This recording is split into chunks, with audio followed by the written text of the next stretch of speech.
minute. Who are you? Hey everybody, welcome back. We are here with our UFC 260 review. I, of course, JC, the Blind Jedi. This is my brother, Evan Money. And we are going to get into an exciting pay-per-view. Oh my, man. This was a doozy. I loved every second of this card. Oh man, this was a great card. It got me really excited. Especially after having that disqualification loss from the last pay-per-view. Yeah, that was a very sour note for us. You know, plus just the bad showing by Israel Adesanya. So this was, man, what a palate cleanser. Yeah, no, this was fun. This was fun all the way around. Everyone here. We only had one fight that went the full distance on the main event. Yeah.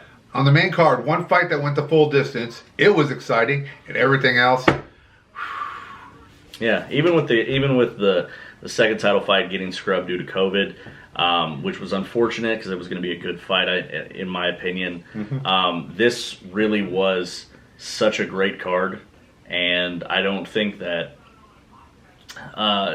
casual fans would have really been excited about it, but it was a great card and a lot of exciting moments. Also, first time we had people at the Apex, so we got to see, I believe, Travis Barker and Kourtney Kardashian were there. Oh wow! Okay. Megan Fox and some irrelevant guy named Machine Gun Kelly. I don't know. I mean, he's some guy who from Cleveland. Yeah, he thought he could beat Eminem, but if you have any brain cells whatsoever, you realize that you can't, and you would never win that. So age always age and experience is always going to triumph. Anyway, man, welcome to this fight. Welcome to this review. We're going to have a lot of fun. You ready to get into the first fight? Yeah. Let's do it. Here we go. Okay, so here's the first fight. The first fight was Jamie Mullarkey versus Khama, Death Star Worthy, and the Death Star blew up real fast. I guess you could rename Jamie Luke. So that was very unfortunate. Yeah, it was quick. 46 seconds into the first round. Couple pops. Precision is the key word here. If I could have a Sesame Street, character pop up right now and be like, "Word of the day is precision." Oh yeah, perfect. Yeah, right on the money, right on the chin. Yeah, dropped him. Caught him.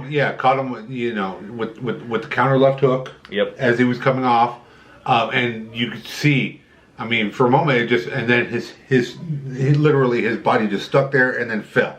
He crumbled, and then Mullarkey just finished him off, and whew, nice, quick, short, sweet. Mullarkey. Nothing Mullarkey about this at all. Yeah, no, absolutely tough as nails for that kid. This was an unranked fight, wasn't it? Yes, this was an unranked fight, and the lightweight division is scary. So, who really? There's not really a whole lot as far as like an opportunity for him to even try and move up into the rankings. Looking at the rankings, everybody all the way down to 15. Yeah, really. Killers. So that's kind of an issue here. I think. Oh, excuse me. I'm going to leave that in too. Okay. All right. I think the big issue here is that he's going to need another showing like this to really get his name, keep his name out there. It's going to look great, but you are the opener on the pay-per-view, and again, you didn't really show me enough to where I want to see you against a guy like Ali Quinta, Kevin Lee, and those are just some of the guys at the bottom. Yeah, the Ali Quinta name pops up for me too. I'm like, dude, you're gonna have to show a ground game for me first before I put you in there with somebody at 14, 15. Give me another dominant performance like this, where it's either a quick knockout or a dominant ground and pound or a dominant submission. And then yes, I would love to see him up in the top 15. But this right here just definitely looked like he just got the better of an exchange. He did. And, you know, the Death Star blew up. So, we were wrong. Oh, well. Yep. On to the next fight. On to the next one. Okay, so the next fight is a women's flyweight fight. It was Julian Robertson versus Miranda Maverick. And, wow. This fight was a really good fight. Maverick's a nice top prospect. They kept on highlighting it, and she showed it. Yeah, absolutely. You know, both women are young, and that which is good for the women's divisions. Yes. You know, this right here was a dominant showing of what somebody who is putting all their tools together and putting in a lot of hard work. It's showing what it can do for them. Yeah. You know, Maverick got a unanimous decision in this. First round, she was dominating on the feet. She had a clear advantage on the feet. She was definitely the aggressor. We had talked about how she definitely appears to be a very heavy, you know, 125er. Yeah. Probably walking into the fight around 140 after rehydrating. And it showed. Oh, yeah. You know, yeah. We're not thinking that she looked fat or anything like that. Just sturdy. Yeah. Just a strong body all the way around. She literally looked she looked like Amanda, about Amanda Nunes' size. Yeah, the same kind of girth with the arms and the whole cage and everything, and just real strong up in there. She had really good. The first round they had nice back and forth, and obviously Maverick was getting the better of the exchanges, really popping her, and then caught a double leg takedown like 20 seconds of the first round.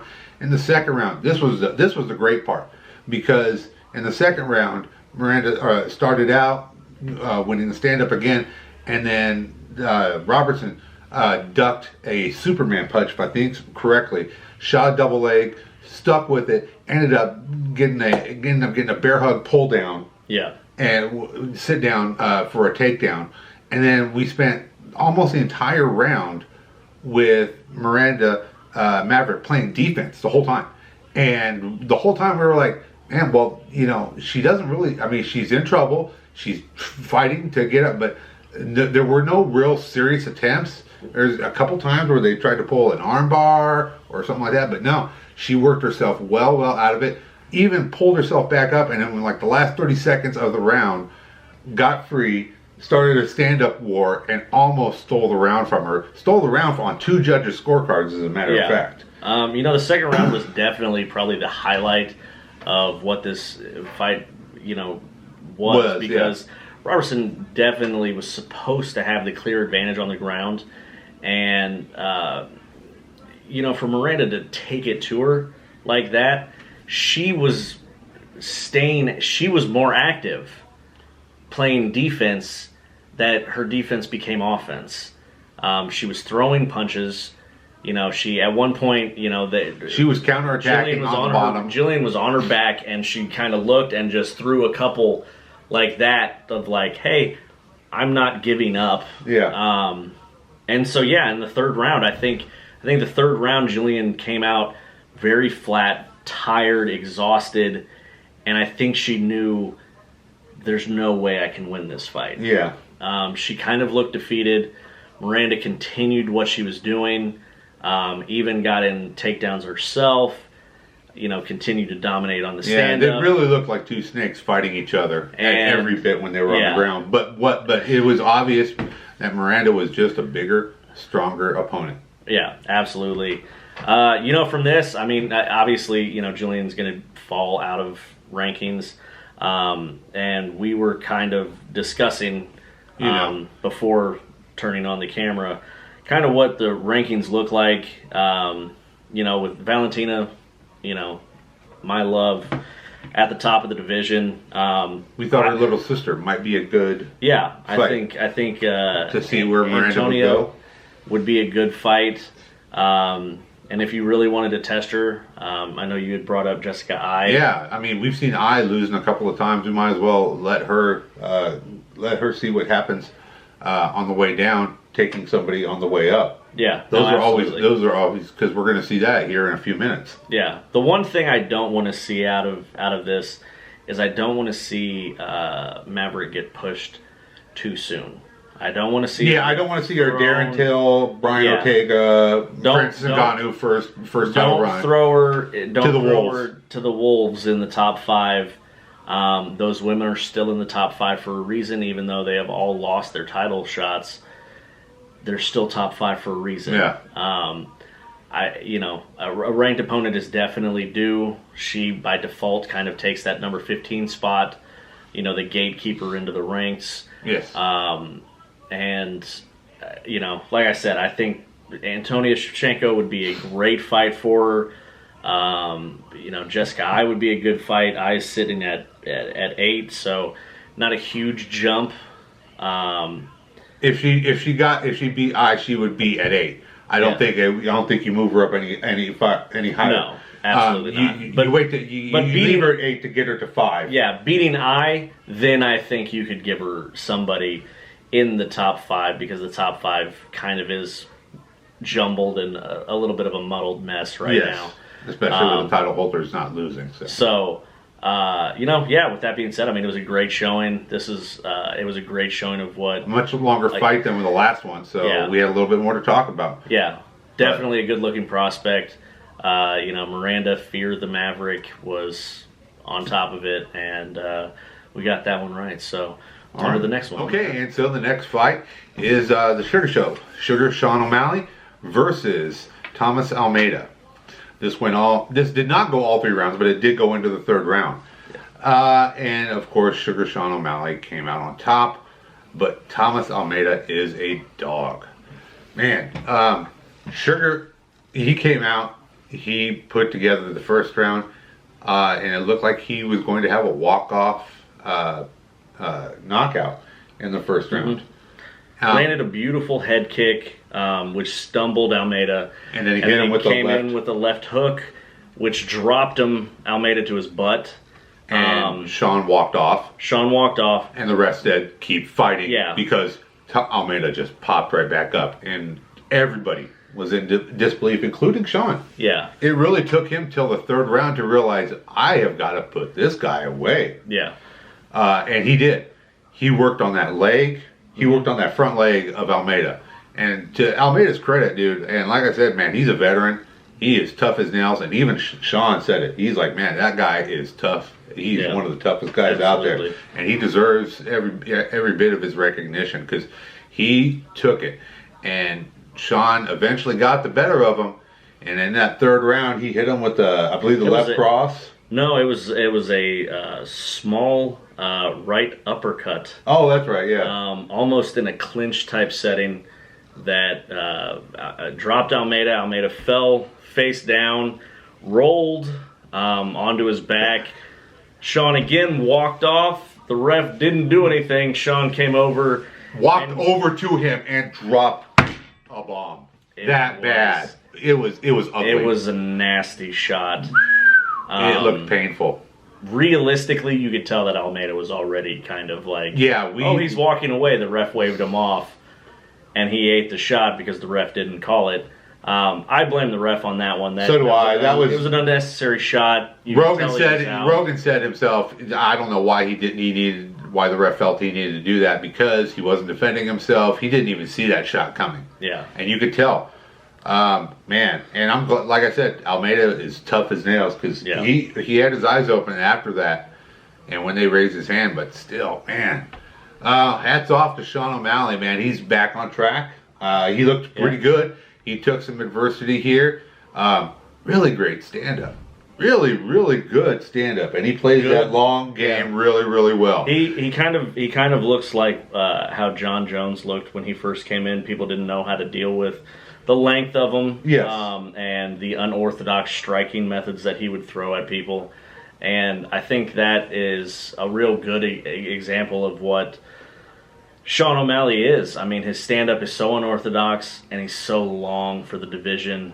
Very quick and extremely good feints. Yeah. Oh my, deep feints. Probably the best feints I've seen. I mean, he was any fighter. Almeida was biting on it left and right. He stumbled. He was tripping over. I remember he tried to do a spinning kick and just off of an Almeida or just off of one of those feints and just totally just spun and landed on his butt and realized, man, I'm a little bit overmatched because he is really, wow. Hats off to Almeida or to Sean O'Malley. He took it to him and he won and he was right and I was wrong.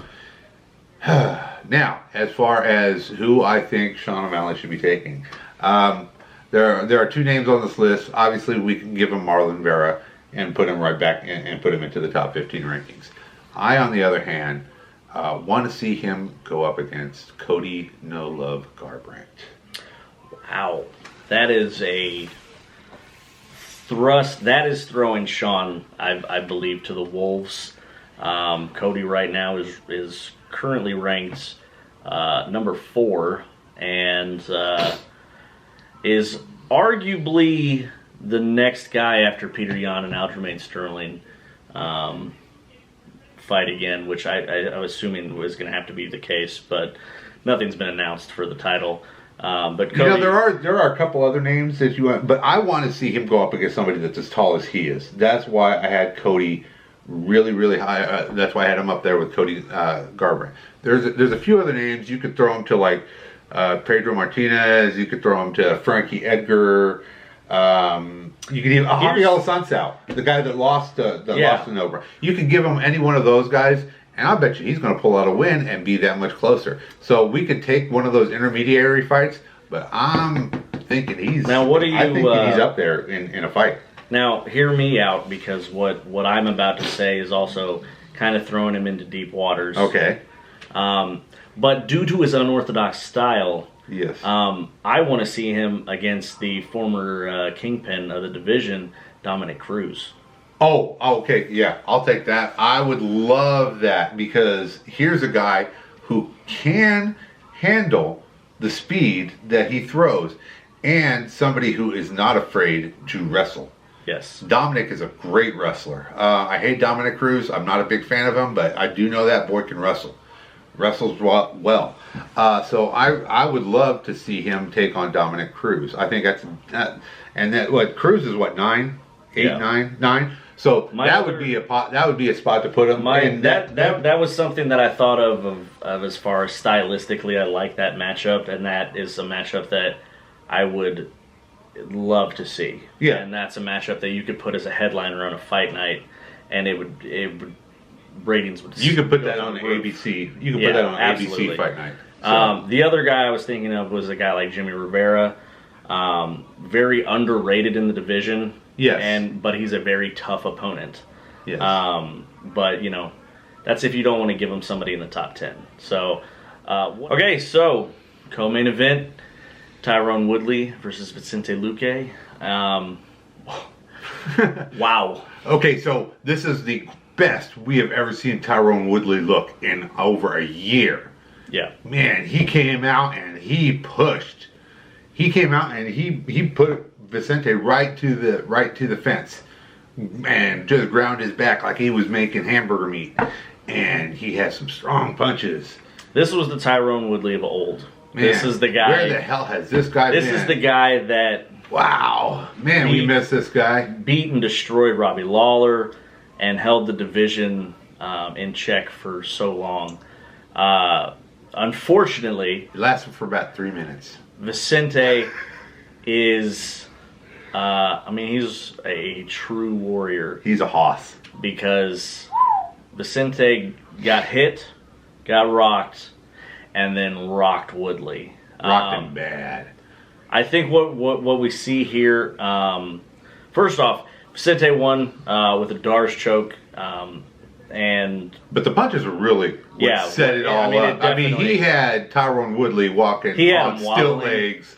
He was doing a stanky leg all over the place. There was one moment that I truly loved and enjoyed, where Woodley was up against the fence and he had his hands down and he was wobbly, and Vicente came in to hit what he thought was going to be a clean shot, and Woodley basically dodged the punch and threw a looping right hook. Yeah, big old cat paw. And I mean, it landed And you could tell, like, Vicente was like, "Oh, yep, I better keep getting in here and getting these." Yeah, I can't. I'm not gonna walk this guy down. Yeah. I still gotta. He's still dangerous. But then he smartened up. He was in the pocket when at the corner, and those two were trading blows. And as they came apart, they traded in a couple blows, and Woodley went down on his face, and that's when. Vicente, he sunk in that Darce choke, and they curled up, and poor Woodley, he was up against the fence. Had nowhere to go. Nowhere to go. Submitted, and when he let him go, he was still laying out there. He was exhausted. That poor guy was beat to hell. I said, I mean, we talked about in the prediction video how I said, I was picking Woodley because this is clearly one of those times where the UFC is probably going to let him go. Especially with his history with Dana, it hasn't been a very easy-going relationship. No, he had all those times where he wanted to be a rap star or something like that. It's been a very hostile relationship. He does have one of the most boring fights in UFC history, and was basically booed out of the arena. But this was sad because it was such a quick decline from when he got beat by Usman. To now, and I think what we saw here was the same thing that kind of happened to the legend Iceman Chuck Liddell, where he had that one loss where he got rocked and knocked out and never fully recovered. He always showed the same again. He always showed brilliance in his offense, and you could see that there was still the legendary talent there, but. The durability, the durability, the chin, age, the stamina, all that. Long in the tooth. Was gone. Mm-hmm. So, for Tyron, I mean, if he hangs it up, I think he has nothing to be ashamed of. He was a great champion. He's definitely one of the best welterweight champions to ever be around in the sport. And, he has nothing to be ashamed of. The guys he lost to were all killers. Except Colby Covington, which was an injury. So I can't really say Colby killed him. Capitalized on an injury. He just capitalized. As far as Vicente is concerned, Vicente called out Nate Diaz. Wow, which is something that I like. I loved it. We were throwing out names and everything like that, trying to figure out the best way to get this guy in between Masvidal and Usman, trying to figure out, and then the guy comes out and he called out Nate Diaz, and we were like, "Oh, okay, that's it. Yeah, that's perfect. That's it right there. Call that guy out. You got that win. Yeah, you're there for Usman. Yeah, no, absolutely. You're there for Usman. No problem whatsoever. I mean, the conversations we were having was, obviously Covington and Edwards. The big thing about it is Burns cornered him in this fight. Yeah. So it's kind of a difficult thing to throw guys that are working and training together against each other. But the ultimate goal for each fighter is to be the world champion. So I think with the Diaz fight, I think with the way Usman's kind of ran through the division, I think if Luque and Diaz fight, it could be on the same card as Kamaru versus Edwards if Kamaru successfully defends against Masvidal. Okay. So I think that would be good. And, for Diaz, it would be a good fight, not necessarily a big money fight, but for Diaz, it would be something of him saying like, okay, I'm still relevant. I guess I'll come in and try and take the belt off of somebody, which he has all the skill to do so. So I'm excited that Vicente won. I know I didn't pick him. I did speak very highly of him in our predictions video, and I think Vicente is somebody who the rest of the division needs to worry about. Yeah, if he's not ready for Usman within a fight or two, he'll be ready by early next year. Absolutely. So on to the main event, and Pepper needs new shorts because I was correct again, baby. Francis Ngannou with a beautiful knockout of Stipe Miocic, and wow. Scariest man on the planet, easily, hands down. Oh, I tell you what.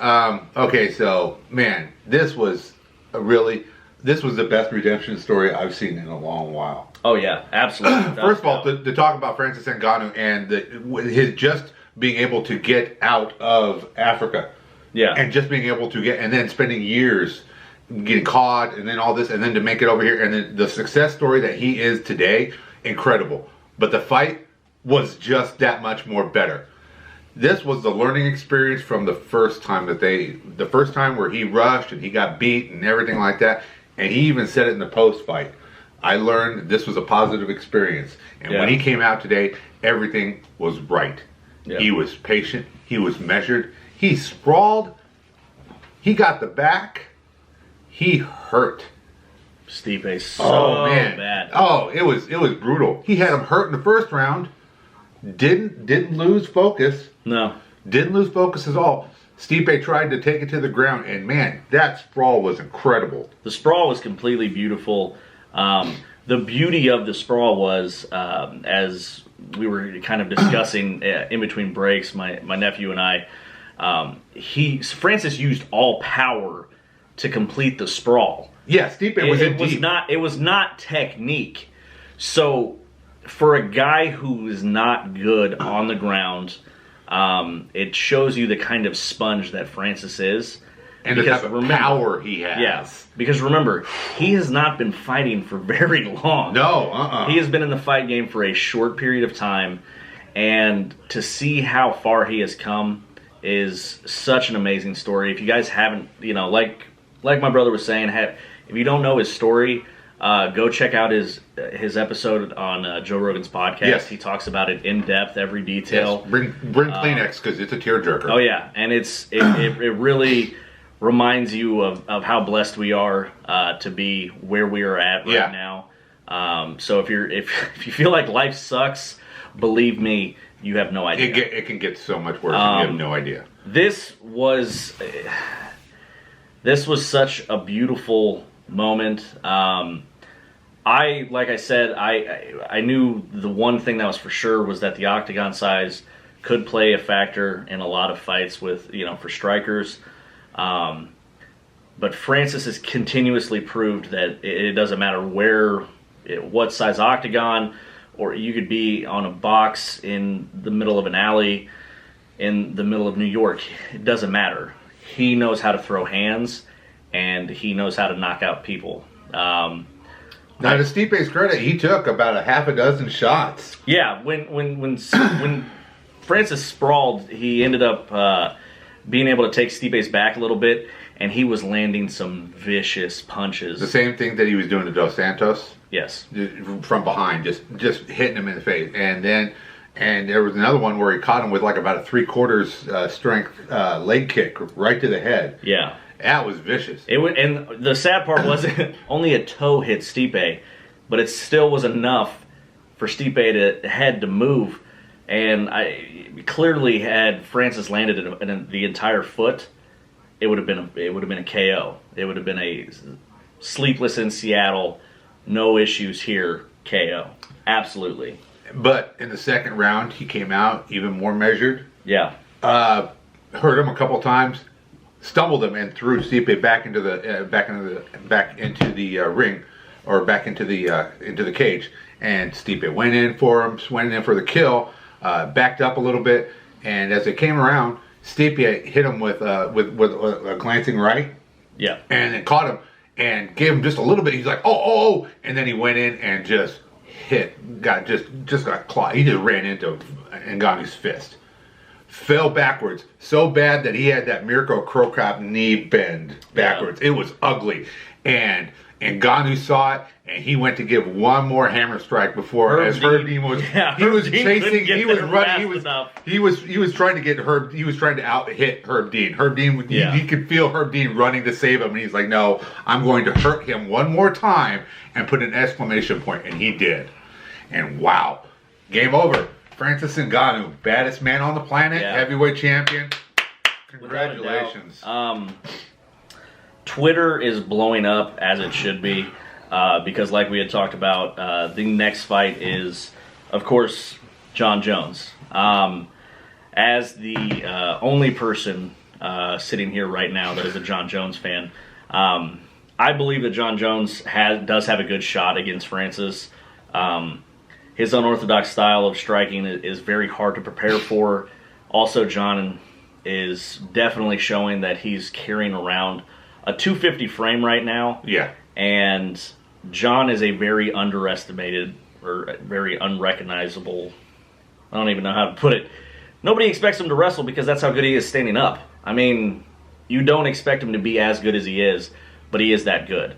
And I think the factors that are going to come into play, it's going to be a very interesting fight because Francis always has a puncher's chance, and clearly he is developing his skills and to make those chances go up. Yeah, without a doubt.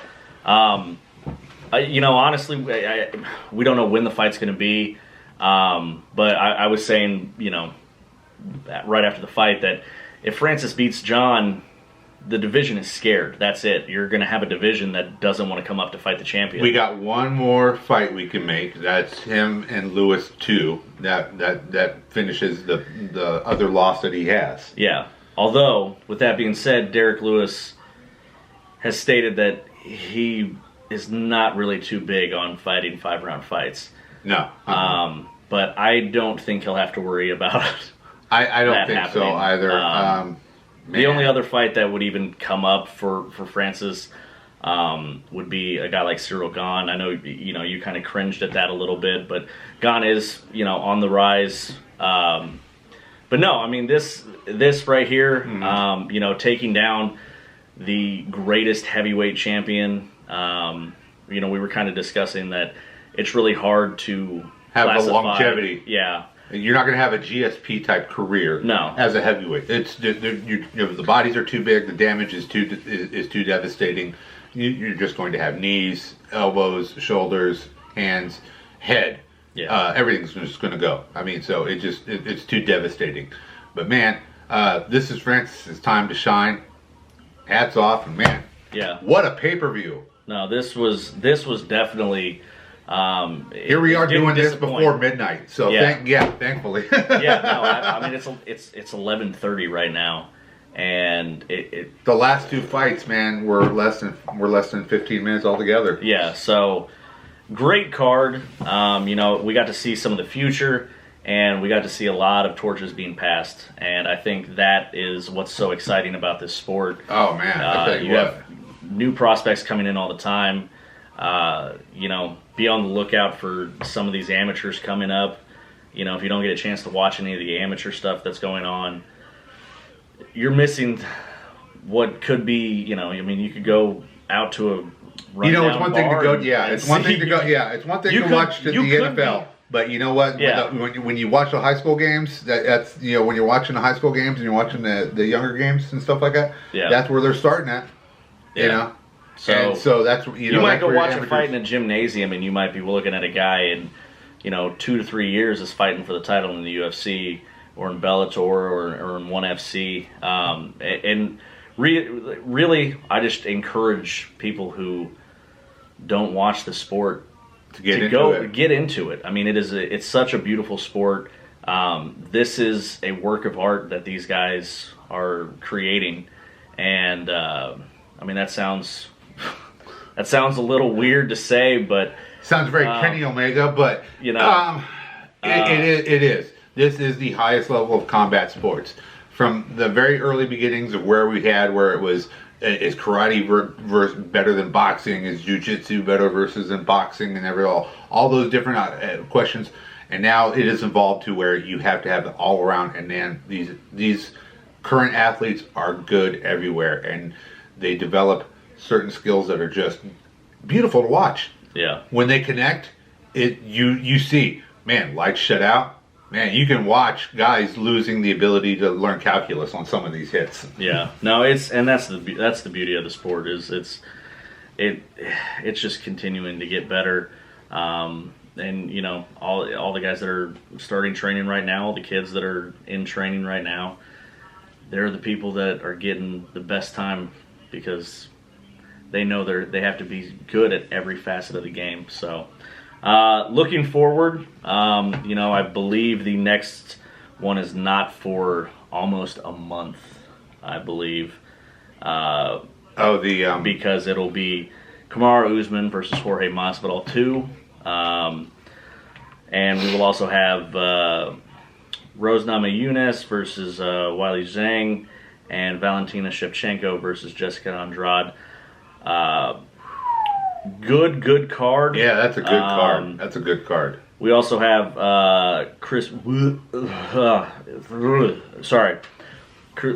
you can say his name. Weidman versus Uriah Hall. So again, that's going to be a great fight. You know, I'm looking really forward to the next pay-per-view. So I'm always looking forward to Weidman getting knocked out again. Yeah, I can't even say his name. So anyway, how much money have we wasted on you? too much. Anyway, but at least his dad's still proud. So yeah, whatever that means. Anyway, so I'm gonna go ahead and finish my apple cider here, and he's gonna continue to be blind. I'm gonna continue to be money, and that's how we roll. So we'll see you next time. Peace.